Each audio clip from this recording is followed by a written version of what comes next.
Pada video kali ini saya akan menjelaskan tentang quick change over atau dalam istilah yang lain sering disebut juga dengan SMAD, Single Minute Exchange Dice. Oke, kita mulai dengan melihat video pit stop Formula One. Yang sebelah kiri adalah pit stop di tahun 1930-an, di mana di sebelah kanan adalah pit stop tahun 2000-an.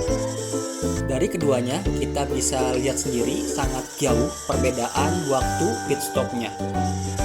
Perbedaan yang pertama kita bisa lihat dari metodenya. Yang jelas di era modern ini masing-masing area sudah tertata rapi metodenya, dari mulai ban disempat gimana, hidrolik dan yang lainnya. Kemudian yang kedua perbedaannya adalah mesin, jelas beda. Kemudian yang ketiga adalah manpowernya, masing-masing orang mempunyai tugas yang spesifik. Kemudian materialnya yang digunakan jelas berbeda. Dan yang terakhir adalah informasi, di mana informasi dari satu orang dan yang lainnya itu masing-masing memiliki koneksi yang sangat erat. Dalam video kali ini saya akan menjelaskan bagaimana cara mengelola kelima elemen tersebut dalam quick change over. Oke, kita masuk ke definisi. QCO secara definisi adalah sebuah metodologi dalam lean manufacturing untuk mereduce change over time di dalam sebuah tim. Di mana quick change over ini banyak sekali kita temui di sekitar kita. Mungkin di restoran ketika pergantian menu di dapur, kemudian di bank pergantian customer, kemudian di SPBU yang jelas sekali pergantian setiap kendaraan, dan kemudian mungkin di bioskop pergantian antar film. Tetapi pada video kali ini saya akan lebih berfokus kepada quick change over dari sisi manufacturing. Sekarang seberapa berpengaruh sih quick change over terhadap suatu proses manufaktur? Tentunya ketika kita mengukur mesin, efektivitas mesin, kita sering familiar dengan istilah OEE atau Overall Equipment Effectiveness, di mana ketika kita mengukur OEE ada 3 variabel yang harus kita ukur. Yang pertama availability, kemudian yang kedua performance, dan yang terakhir adalah quality. Quick change over itu sendiri secara spesifik berpengaruh terhadap availability. Secara otomatis apabila waktu di availability berkurang, secara otomatis berpengaruh terhadap OEE, di mana OEE itu sendiri berpengaruh terhadap productivity, dan productivity yang pastinya berpengaruh terhadap profit perusahaan, di mana apabila kita tidak bisa mengelola change over yang ada di organisasi kita di area manufaktur, secara otomatis kita juga tidak akan maksimal menghasilkan profit. Sekarang apa sih yang dimaksud dengan change over time? Di sini saya simulasikan ada pergantian produk dari produk A ke produk B di suatu mesin. Change over time bisa diukur dari saat produk terakhir selesai sampai produk selanjutnya start. Di situ adalah change over time. Kemudian di mesin benar-benar berhenti itu kita sebut dengan internal time. Sedangkan waktu produk terakhir sampai mesin benar-benar mati, dan saat kita menekan tombol start sampai produk kedua jalan, itu kita bisa kenal dengan external time. Setelah kita mengetahui change over time, kita akan masuk ke langkah-langkah dalam QCO.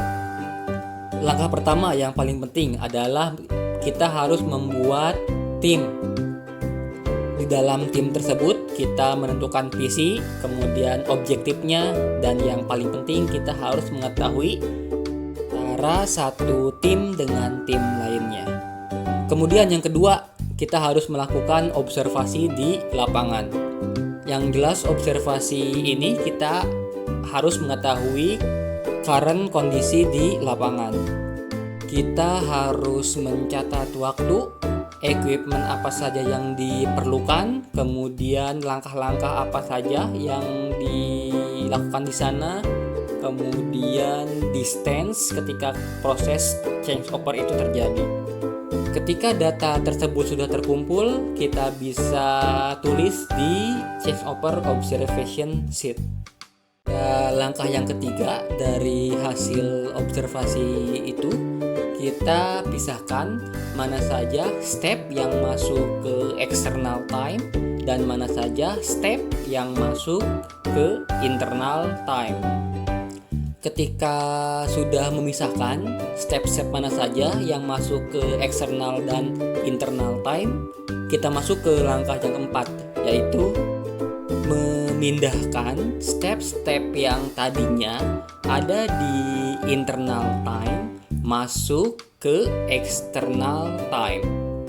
Kemudian yang kelima, kita bisa mengimprove waktu internal dan external time, di mana untuk mengimprove itu sendiri kita perlu melakukan analisa 5 elemen yang dijelaskan di awal video. Video pertama dari sisi man, kita bisa mengimprove dari segi waiting time, kemudian waktu mencari. Dari sisi metode, mungkin walking atau prosedur bisa diimprove. Kemudian dari sisi mesin, kita bisa mengimprove dari tools atau spare part yang digunakan.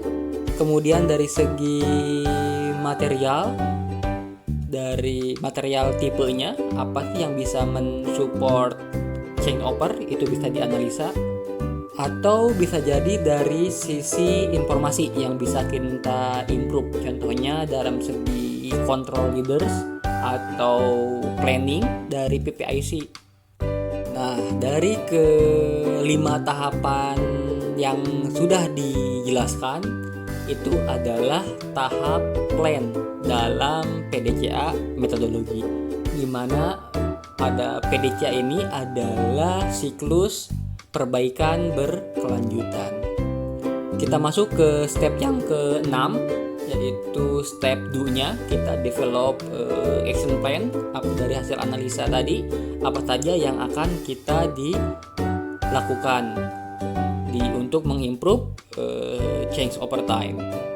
Kemudian tahap yang ke-7 adalah checks, pastinya monitoring result.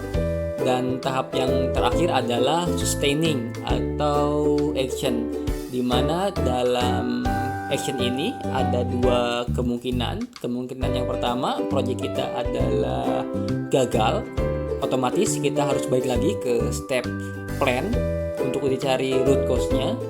Kemudian apabila proyek quick changeover ini sukses, maka harus dilakukan standarisasi proses. Kemudian kita sharing best practice dan kita melakukan regular audit pastinya. Demikian, itu adalah penjelasan tentang quick changeover. Apabila suka dengan videonya, silahkan klik like, comment, subscribe, dan share. Terima kasih.